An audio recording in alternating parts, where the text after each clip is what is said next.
Bismillah. Assalamualaikum warahmatullahi wabarakatuh. Alhamdulillah, alhamdulillahilladzi khalaqal khalqa li'ibadatihi wa amarahum bitauhidihi wa ta'atihi. Walhamdulillahilladzi sahhala tariqas sa'adati lil muslimin wa wa'adahum bijazil jazaa'i fil 'ajilati wa yaumiddin. Wa asyhadu an la ilaha illallah ja'ala lit-ta'ati mawasim. Wa asyhadu anna Muhammadan 'abduhu wa rasuluhu khassahu bil hikmati wa jawami'il kalim. Arsalahu rahmatan lil alamin wa hujjatan 'alal 'ibadi ajma'in. Akmala bi risalatihi ni'matal imani wal islam. Wa faddalahu 'ala jami'il anam wa 'ala alihi wa sahbihi ajma'in. Saudaraku yang dirahmati Allah Subhanahu wa taala, alhamdulillah kita bisa hadir. Alhamdulillah kita masih bisa menikmati suasana pada bulan Zulhijjah. Dan alhamdulillah Allah telah mempertemukan kita dengan bulan Zulhijjah. Dan alhamdulillah secara bertahun-tahun Allah menganugerahkan, memberikan kita nikmat bertemu dengan bulan-bulan Hijriyah. Dan alhamdulillah kita masih dilahirkan, dan alhamdulillah kita masih diberikan nikmat Islam dan juga nikmat iman. Dan alhamdulillah tidak terasa teman-teman semuanya dan kita sudah melewati Ramadan, dan sekarang sudah 2 bulan kita berpisah dengan Ramadan. Dan setelah perpisahan kita selama 2 bulan dengan bulan Ramadan tersebut, ternyata Allah mempertemukan kita semua untuk menjumpai dan juga memanfaatkan secara maksimal, yaitu pada bulan Zulhijjah, yang termasuk juga adalah Ashhurul Hurum. Nah, bulan-bulan haram, bulan-bulan yang mulia. Dan alhamdulillah perlu kita ketahui bahwasanya pada bulan Zulhijjah ini banyak sekali nilai-nilai yang Allah berikan, yang juga Nabi Muhammad SAW ajarkan kepada kita semua, yaitu nilai-nilai tarbiyah, nilai-nilai pendidikan pada bulan Zulhijjah. Banyak sekali. Dan di antara nilai pendidikan dan juga nilai-nilai tarbiyah tersebut adalah ibadah haji, yang insya Allah nanti kita akan membahas sedikit saja, karena ibadah haji tentang rangkaian, tentang fikihnya itu perlu kita bahas secara kompleks, secara komprehensif, mungkin di pertemuan yang lain. Dan alhamdulillah bagi kita juga yang belum bisa melaksanakan haji pada tahun kali ini, kita masih bisa menggapai, kita masih bisa meraih banyak sekali pahala pada bulan Zulhijjah ini. Jadi tidak perlu berkecil hati, tidak perlu risau, tidak perlu galau. Karena apa? Karena pahala itu diberikan kepada kita semua orang-orang yang beriman. Maka dari itu, di bulan Zulhijjah ini kita harus cerdas dalam memanfaatkan, dalam mengoptimalkan, dalam menyempurnakan ibadah-ibadah, dan juga memperbanyak amal soleh pada bulan Zulhijjah ini, khususnya pada hari pertama sampai dengan hari ke-10. Karena insya Allah nanti kita akan sebutkan hadisnya, bagaimana keutamaan tersebut bisa mengalahkan keutamaan jihad. Nah, dan banyak sekali amal soleh yang bisa kita kerjakan pada bulan Zulhijjah ini, pada awal bulan Zulhijjah sampai dengan tanggal 10 Zulhijjah. Dan diantaranya secara umum adalah disunahkan untuk memperbanyak takbir, disunahkan untuk memperbanyak tahlil, dan juga kita disunahkan untuk memperbanyak tahmid. Dan hal ini terangkum dalam lafaz takbir yang sering kita lantunkan, sering kita dendangkan, sering kita ucapkan, yaitu Allahu Akbar, Allahu Akbar. La ilaha illallah, Allahu akbar, Allahu akbar walillahil hamd. Allahu akbar, Allahu akbar, Allahu akbar. La ilaha illallah, wallahu akbar, Allahu akbar walillahil hamd. Kemudian amal soleh yang lain yang bisa kita lakukan adalah memperbanyak sholat. Tentu memperbanyak sholat di sini adalah sholat-sholat yang sifatnya sunnah. Mulai dari sholat duha, kemudian sholat qobliyah, sholat ba'diyah, sholat tahajud, dan sholat-sholat sunnah lainnya. Nah, kita memperbanyak karena apa? Sholat wajib itu sehari semalam hanya 5, tidak ada yang lain. Nah, yang perlu kita perbanyak adalah sholat-sholat sunnah, karena Allah itu sangat senang, sangat menyukai kita semua apabila mengerjakan di luar hal-hal yang diwajibkan oleh Allah Subhanahu wa taala. Kemudian apa? Amal soleh yang bisa kita kerjakan, bisa kita lakukan adalah memperbanyak membaca Al-Quran. Nah, memperbanyak membaca Al-Quran, kita mentadaburi, kita memahami satu ayat demi ayat, kemudian dari ayat tersebut kita amalkan. Nah, kalau hal tersebut ada perintah yang berupa perintah perbuatan baik, beramal soleh, maka kita kerjakan. Nah, kemudian ketika ada kisah-kisah, kita ambil ibrohnya. Ketika ada larangan, maka jangan sampai kita melakukan larangan tersebut. Nah, karena akan berbau, akan membuahkan dosa, sehingga hal tersebut mungkin akan mengurangi keberkahan hidup kita selama di dunia. Kemudian di antara amal soleh yang bisa kita kerjakan secara umum di bulan Zulhijjah adalah berpuasa.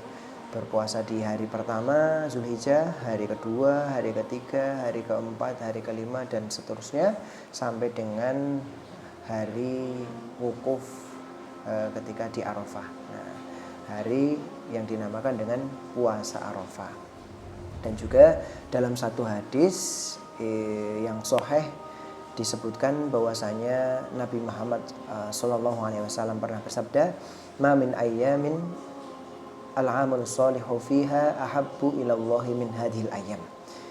Tidak ada hari-hari di mana amal soleh tersebut paling disukai, lebih disukai oleh Allah Subhanahu wa taala daripada hari-hari ini, yaitu 10 hari awal di bulan Zulhijjah. Maka dan di situ para sahabat secara spontan ketika Nabi Muhammad bersabda dengan sabda tersebut, maka secara spontan para sahabat bertanya kepada Rasulullah, walal jihadu fisabilillah, meskipun amalan tersebut dibandingkan dengan jihad di jalan Allah. Kemudian Rasulullah pun juga menjawab dengan lantang, walal jihadu fisabilillah, bahkan jika dibandingkan dengan jihad fisabilillah di jalan Allah Subhanahu wa taala. Tetapi kemudian Rasulullah SAW tidak hanya berhenti sampai pada statement dan juga sabda ini, tetapi Nabi Muhammad menjelaskan lebih lanjut, illa rajulun. Kecuali rajulun kharaja binafsihi wa malihi, kecuali ada seseorang yang berjihad keluar dengan apa? Dengan jiwanya, dengan dirinya, kemudian wa malihi, dengan hartanya, tsumma lam yarji bi syai'in, kemudian tidak kembali membawa hal tersebut, alias yang bisa mengalahkan keutamaan-keutamaan amal soleh pada bulan Zulhijjah, 10 Zulhijjah, 10 awal di bulan Zulhijjah adalah orang yang mati syahid. Nah, kemudian teman-teman dan juga saudara yang berbahagia yang dirahmati Allah Subhanahu wa taala, selain amal soleh yang kita bisa lakukan secara umum, khususnya di bulan 10 awal Zulhijjah ini, ada amalan khusus yang sangat dianjurkan, dan hal tersebut khusus ada di bulan 10 awal Zulhijjah. Nah, dan juga nanti akan dilanjutkan dengan hari-hari tasyrik.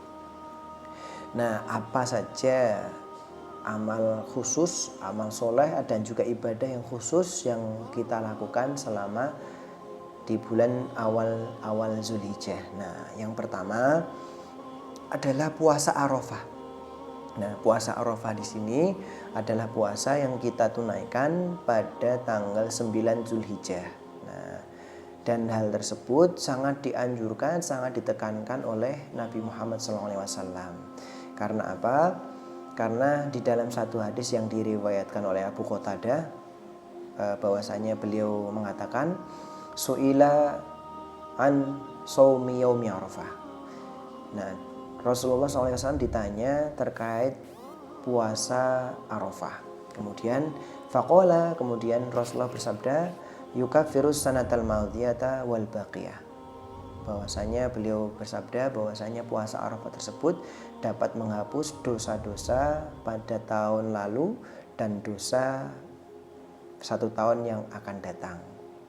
Dan ini Masya Allah keutamaannya sangat besar sekali, maka sangat rugi bagi kita yang sudah mendapati bulan Zulhijjah ini tetapi pada tanggal 9 kita tidak sempat atau mungkin bahkan sengaja untuk tidak menunaikan puasa Arafah. Nah, sangat rugi sekali. Karena apa? Puasa Arafah itu hanya datang 1 tahun 1 kali saja.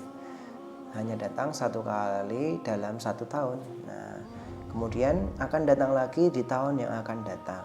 Kemudian di tahun-tahun yang akan datang terus. Tetapi ketika sudah kita nanti kedatangannya 1 tahun kita nanti, tetapi dalam ketika kita sudah diberikan anugerah, berikan rahmat Allah Subhanahu wa taala untuk bisa berjumpa, tetapi kita tidak gunakan, kita ketiduran terlalu bablas sampai jam 7 sampai jam 9 pagi. Nah, itu kan sangat rugi sekali. Nah, dan juga ini disunahkan, puasa Arafah itu disunahkan bagi kita semua yang belum melaksanakan kesempatan ibadah haji. Nah, dan untuk puasa Arafah untuk orang-orang yang sedang berhaji, banyak sekali para ulama yang mengatakan bahwasanya hal tersebut makruh. Nah, karena apa? Karena ketika wukuf di Arafah tersebut memang sangat dianjurkan untuk bermunajat, berdoa, dan juga dalam kondisi yang mungkin memang benar-benar lelah. Nah, karena harus berdiam diri di padang Arafah, panas, terik, dan lain sebagainya. Maka makruh hukumnya untuk berpuasa. Ditakutkan ketika berpuasa nanti, khususnya untuk orang-orang yang sedang berhaji, nanti kondisinya akan melemah sehingga nanti bisa berpengaruh terhadap ibadah dan juga rangkaian ibadah haji yang akan dilakukan selanjutnya, seperti tawaf, kemudian nanti ada lempar jumroh dan seterusnya. Kemudian ibadah yang kedua yang hanya khusus ada di bulan Zulhijjah adalah berhaji. Nah, haji dan umroh, karena haji di situ nanti ada rangkaiannya untuk umroh juga. Nah, yang hal tersebut menjadi rukun Islam yang kelima, dan ini wajib bagi kita semua untuk menunaikan ibadah haji, dan kita semua yang mampu khususnya, karena di dalam surat Al-Baqarah disebutkan walillahi 'alan nas hajjul baiti man istata'a ilaihi sabila. Dan di antara kewajiban manusia terhadap Allah Subhanahu wa taala adalah menunaikan rukun Islam yang kelima, yaitu adalah menunaikan ibadah haji. Nah, kemudian tidak hanya di sini saja, Allah menggarisbawahi, memberikan syarat. Nah, siapa saja yang bisa untuk menunaikan ibadah haji, yaitu man istata'a ilaihi sabila. Dan hal tersebut khusus dan wajib bagi orang-orang yang mampu. Nah, mampu di sini banyak sekali para ulama menyebutkan dan juga menjelaskan arti dan juga kriteria mampu. Nah, mampu dalam berhaji di sini seperti apa? Para ulama menjelaskan yang pertama adalah mampu secara finansial. Nah, mampu secara finansial, harta, kemudian hartanya mencukupi, tidak harus kaya, karena orang kaya belum tentu mau untuk berhaji. Tetapi orang di sini yang mampu adalah ketika dia punya harta. Nah, harta dan hartanya bisa digunakan untuk ibadah haji. Nah, kemudian adanya perbekalan. Nah, perbekalan itu seperti adanya visa, kemudian seperti transportasi pesawat atau mungkin kapal yang bisa kita gunakan untuk mencapai ke Baitullah, dan juga perjalanan tersebut aman, perjalanan yang kita lakukan ketika mau menunaikan ibadah haji itu aman, itu menjadi suatu kewajiban dan juga kriteria mampu. Kemudian keluarga yang kita tinggalkan ketika kita menunaikan ibadah haji itu terjamin kehidupannya. Nah, apabila kita melakukan ibadah haji tetapi keluarga terlonta-lonta atau mungkin terkatung-katung, tidak jelas, kemudian untuk membayar SPP saja tidak bisa, maka kewajiban tersebut sudah tidak berlaku untuk orang tersebut, karena memang nafkah istri, nafkah anak yang masih dalam tanggungannya itu wajib. Nah, maka jangan sampai ditinggalkan keluarga itu dalam keadaan yang tidak baik atau mungkin tidak terjamin. Nah, ketika kita mau melakukan ibadah haji, sebisa mungkin keluarga yang kita tinggalkan itu terjamin. Kemudian di sini juga perintah di sini Allah itu memberikan perintah ibadah haji di sini adalah ke Baitullah, yaitu Mekah, yaitu Ka'bah. Nah, ke Ka'bah, karena beberapa kasus yang ada di Indonesia itu ada beberapa aliran-aliran yang memang sesat ya, yang hajinya itu hanya mengelilingi ponpes, ada juga yang mengelilingi gunung, dan juga mengelilingi itu banyak sekali. Nah, batu-batuan, nah itu adalah perkara-perkara yang memang menyimpang. Nah, menyimpang. Dan tugas kita sebagai mubalik dan tugas kita sebagai seorang muslim harus watawasau bil haqqi watawasau bis sabr, yaitu saling menasihati dan menasihati sini dengan lisan yang baik, tutur kata yang baik. Kemudian kalau memang lisan tidak bisa masuk ke dalam sanubari, maka kita gunakan tindakan. Nah, tindakan di sini memang bukan tindakan yang sepihak, semena-mena, mungkin membakar dan lain sebagainya, bukan. Tapi tindakan di sini memang tindakan yang memang arif, bijaksana dan baik. Kemudian masalah yang lain dalam ibadah haji adalah ketika kita mendaftar ibadah haji, mungkin ketika kita mendaftar tahun ini, mungkin kita akan berangkat di puluhan tahun yang akan datang. Seperti ada yang 30 masa tunggunya, ada yang 40, bahkan ada juga yang 50 tahun. Maka ada beberapa yang menjadi masalah adalah beberapa orang yang membisikkan untuk menunaikan umroh saja.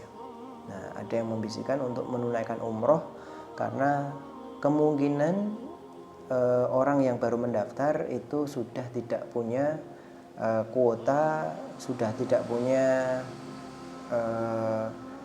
kehidupan. Nah, artinya sebelum waktunya tiba sudah dipanggil oleh Allah Subhanahu wa taala. Nah, ini ada banyak sekali yang membisikkan seperti itu, tapi perlu kita jelaskan bahwasanya haji itu wajib. Walillahi 'alan nas hijjul baiti man istata'a ilaihi sabila, bahwasanya haji itu wajib. Maka ketika kita sudah mendaftar, ketika kita sudah meniatkan diri untuk menunaikan ibadah haji, maka sejatinya kita sudah tercatat sebagai amal soleh kita, dan juga kita tercatat sebagai pahala haji juga, walaupun belum sampai ke Baitullah. Nah, dan kemudian kalau memang usia kita ketika mau berhaji itu tidak sampai, artinya meninggal sebelum waktunya haji, maka sebisa mungkin dari kita memberikan wasiat kepada ahli waris, kepada anak-anak, kepada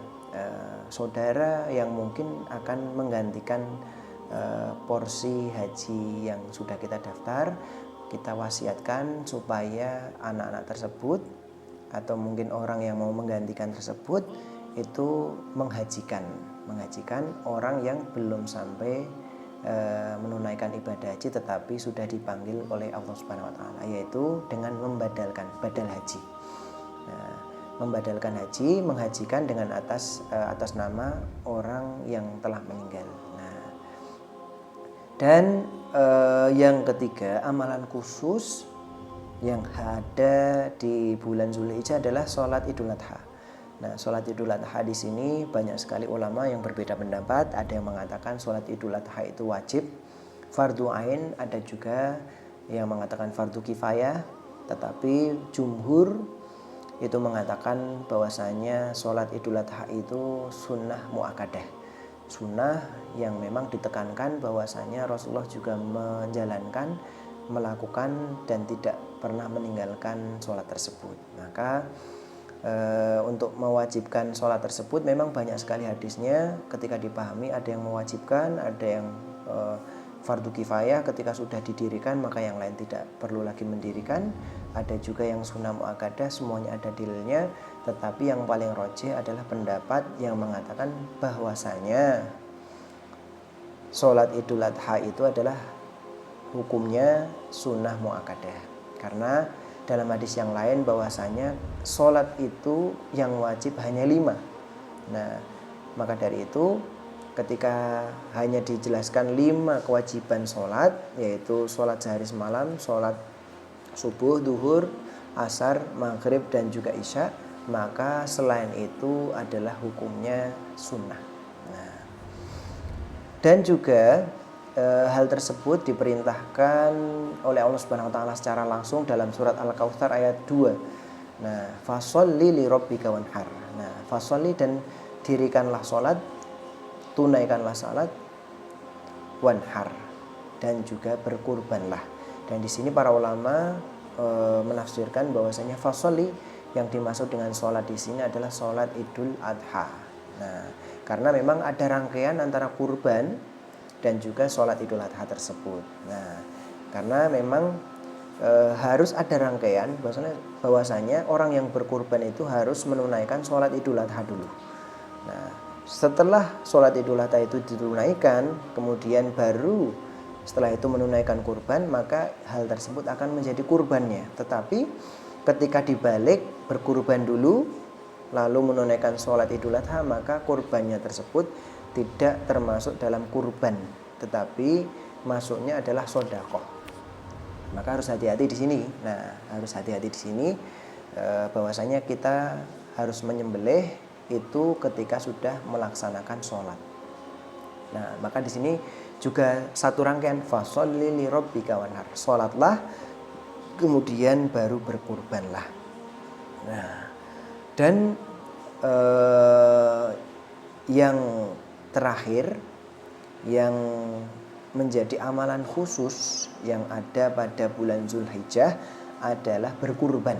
Nah, amalan khusus yang hanya ada pada Zulhijjah adalah berkurban. Nah, berkurban di sini memang kental sekali dengan tarbiyah, pendidikan.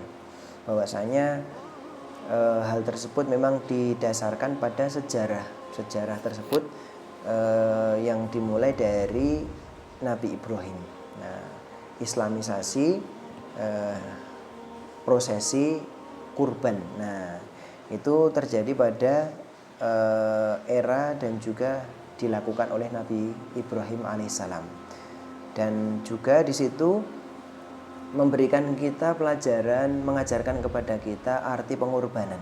Bahwasanya ketika kita mau kurban, nah harus ada pengorbanan. Pengorbanan di sini juga kita bisa mengartikan secara luas.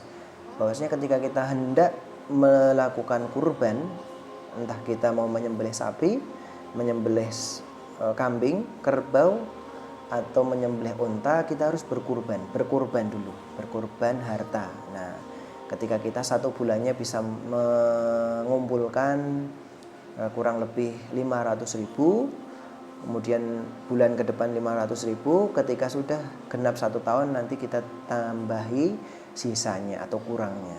Nah, tetapi ketika kita tidak mau berkorban, maka mungkin kita tidak akan pernah untuk menyembelih hewan kurban, karena memang kurban itu syarat dengan pengorbanan. Nah, pengorbanan secara material, pengorbanan secara ruhiyah dan lain sebagainya. Kemudian di dalam kurban juga ada ketaatan. Takwa kita dilihat dan dinilai oleh Allah Subhanahu wa taala. Bukan daging dan juga bukan hewan kurban yang dinilai, tetapi ketakwaan kita itu yang akan dijadikan tolak ukur oleh Allah Subhanahu wa taala. karena dalam satu ayat walibasu taqwa dzalika khair, bahwasanya pakaian takwa itu yang terbaik daripada pakaian-pakaian yang lain. Karena ketika takwa itu sudah kita lakukan, sudah kita jiwai dengan mantap dan baik, maka insya Allah itu akan menjadi bekal kita. Wa tazawwadu fa inna khairaz zadi taqwa. Dan berbekallah karena bekal yang paling baik adalah bekal takwa. Nah, dan juga di dalam kurban itu ada penanaman tauhid. Nah, ada penanaman tauhid, ada penanaman akidah. Nah, karena kurban itu memang hanya boleh untuk Allah Subhanahu wa taala, lillahi taala. Tidak boleh menyembelih kepada dan juga untuk selain Allah Subhanahu wa taala. Karena itu termasuk syirik. Nah, syirik ini juga menjadi pembatas dan juga penghalang seseorang untuk masuk ke dalam surga. Nah, kemudian di dalam sebuah hadis disebutkan bahwasanya Rasulullah SAW pernah bersabda, ma'amila adamiyun min amalin yawman nahri ahabba ilallahi min ihraqidam.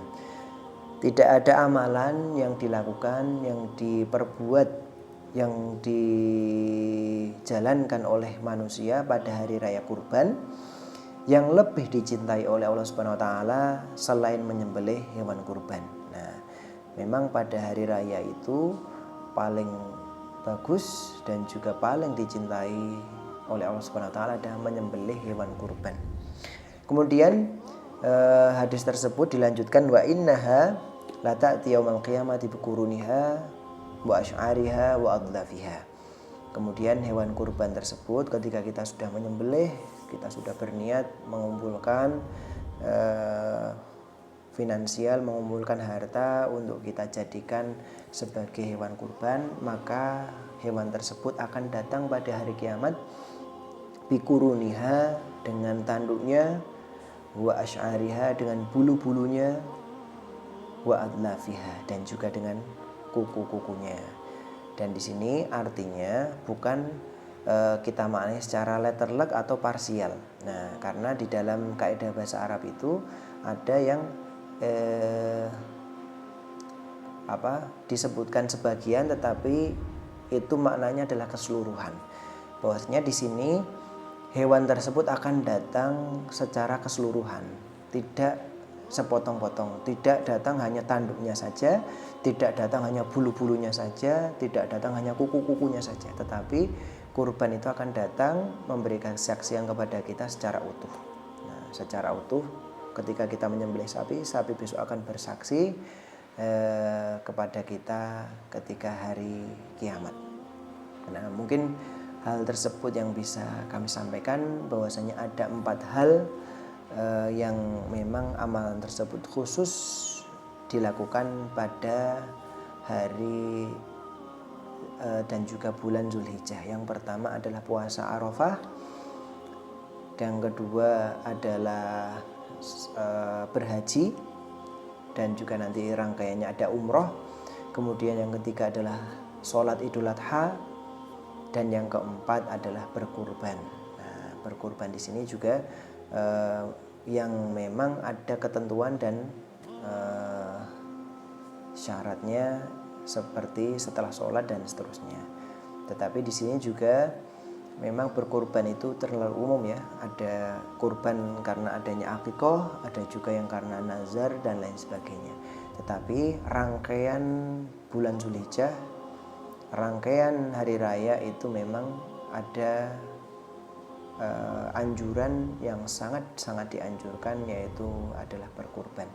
Nah, semoga apa yang bisa kita sampaikan ini bisa bermanfaat, dan semoga kita bisa menjadi pribadi yang lebih baik, kita bisa menjadi yang lebih bertakwa, kita bisa menambahkan iman kita dan juga ketakwaan kita kepada Allah Subhanahu wa taala. Demikian, wabillahi taufiq wal hidayah. Wassalamualaikum warahmatullahi wabarakatuh.